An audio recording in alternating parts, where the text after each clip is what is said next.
మొత్తం ప్రొటెక్ట్ చేసి పెట్టుకోవాలి. బ్రిడ్జి పనులు అయిపోయాక దాన్ని మనం ఏ రకంగా డెవలప్ చేయాలో అట్లా చూసుకోవాలి. ఓకే, ఎవరు ఇక్కడ 65 కోట్ల అగ్రిమెంట్, 58 కోట్ల పని అయిపోయింది సార్. ఇంకా 7 కోట్ల పని పెండింగ్ ఉంది సార్. దాంట్లో మెయిన్గా ఎక్స్పాన్షన్ జాయింట్స్, క్రాస్ బ్యారియర్లు, వేరింగ్ కోట్ వేస్తే బ్రిడ్జ్ ప్రాపర్ కంప్లీట్ అయిపోతుంది సార్. దీని వరకు 3 కోట్లు అయితే పూర్తి స్థాయిలో అప్రోచెస్ కంప్లీట్ పని చేయడం. ఎవరు దీని ప్రాజెక్ట్ మేనేజర్ చెప్పండి సార్. ఇప్పుడు 20 డేస్ లేబర్లో వచ్చారు సార్. ఆగింది సార్.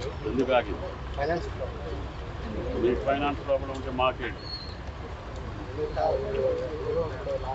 కాదు. ఇప్పుడు 2-3 సార్లు టర్మినేట్ చేయించా. మళ్ళీ పాపం కేంద్ర మంత్రి గారు చెప్తే we want to continue because సరే మీకు ఇబ్బంది ఉంటుంది కదా. ఇది 15లో శంకుస్థాపన చేశాను నేను, గడ్కరీ గారు. After all 100 crores. మరి మీ కంపెనీ 100 crores-ని 8 years 9 years కంప్లీట్ చేయకపోతే ఏమనుకోవాలి? మాట్లాడితే ఉపయోగం ఉంది. This is working stage. మళ్ళీ వర్షాలు పడే లోపల మళ్ళీ మీరు మాట్లాడుతా అంటే నేను లాస్ట్ 5 years లేను, లేకపోతే అట్లే ఉంది. అప్పటికి మా గిరిధర్ గారితో చెప్పి ఒకసారి చేపించా, మళ్ళీ గడ్కరీ గారితో చెప్పి మళ్ళీ ఒకసారి ప్రమోట్ చేయించా. ఆయన గారేమో కంటిన్యూ చేయమంటారు, మీరేమో ఈ రకంగా చేస్తున్నారు. ఈసారి కుషవారు చెప్పాను ఆర్ఓకి 2-3 రోజుల్లో వచ్చి కలెక్టర్ గారితో రివ్యూ చేస్తారు.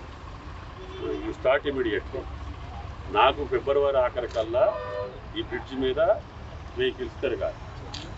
That is our target. అర్థమైందా? ఎట్టి పరిస్థితుల్లో లేకపోతే మిమ్మల్ని ఇంకొక చోటైనా పట్టుకుంటా. ఈ రోడ్డు ఇక్కడి నుంచి మీది అవతల ఎవరికి భద్రాచలం ఉంటుంది చెప్తాను. ఆంధ్రానేనయా ఎవరు చేస్తున్నారు, ఎంతవరకు జరుగుతుంది, ఇంకా ఇన్ఫర్మేషన్ ఉండాలి. మన ఏరియా ఎంత ఉంది? 4 kilometers. అది అయిందా? 10 meters రోడ్ ఈ ఊళ్ళోది కూడా 7 కిందకే వస్తుంది కదా. ఎందుకని? నేషనల్ హైవే మన పోతరు దాకా ఉంటుంది. మరి ఏం చేస్తున్నారు? దానికి మంచిగా డివైడర్స్, ఫుట్పాత్లు మొత్తం శాంక్షన్ చేసుకుని బ్యూటిఫుల్. భద్రాచలంలో ఉన్న రోడ్డు ఏ సిటీలో ఉండకూడదు. ఆ రోజుల్లోనే వైడనింగ్ చేశాను. ఇంకా ఏమన్నా కావాలంటే కలెక్టర్ గారితో ఎస్పీ గారితో మాట్లాడుకొని భద్రాచలం టౌన్ వరకు నేషనల్ హైవే స్కోప్లో ఉన్న దాన్ని మంచి మోడల్ డివైడర్స్ ఎక్కడ బెస్ట్ ఇది ఉంటామో అక్కడ మనం మన టౌన్ బ్యూటిఫై చేయాలి. ఇది నేషనల్ హైవే పైసలు కాబట్టి గెట్ అక్కడ నుంచి తీసుకో. ప్రపోజల్స్ పంపిస్తే ఐ విల్ టెల్ మీ ఈఎన్సీకి చెప్తాను, అక్కడ కూడా చెప్తాను.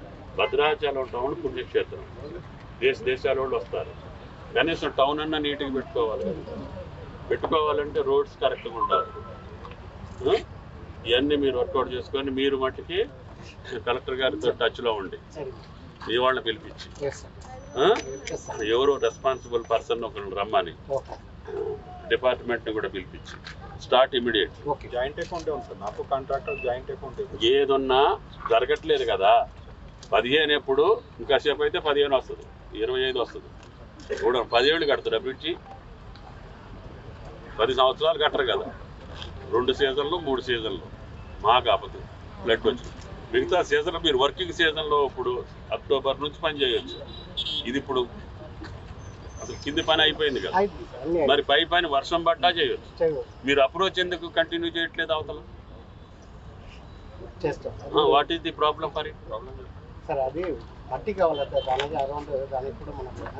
మట్టి చంద్రమండలం నుంచి తెస్తావా? ఇక్కడదే కదా. ఎక్కడ తేవాలో ఏంటో చూసుకొని మీరు మాట్లాడి ముందు అప్రోచ్ మొదలు పెట్టండి.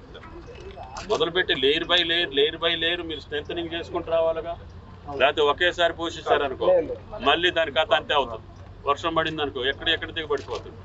మీరు లేయర్ బై లేయర్ స్ట్రెంథెన్ చేసుకుంటా దానికి కావాల్సిన రోల్ చేసుకుంటా అటుపక్క ఇటుపక్క ముందు అప్రోచ్ కంప్లీట్ చేయండి. దానికి పెద్ద పని అక్కర్లేదు. మరిన్ని వీడియోస్ కోసం ఛానల్ ని సబ్స్క్రైబ్ చేయండి. లేటెస్ట్ అప్డేట్స్ కోసం వాట్సాప్ ఛానల్ ని ఫాలో చేయండి. అండ్ లింక్ డిస్క్రిప్షన్ లో ఉంది.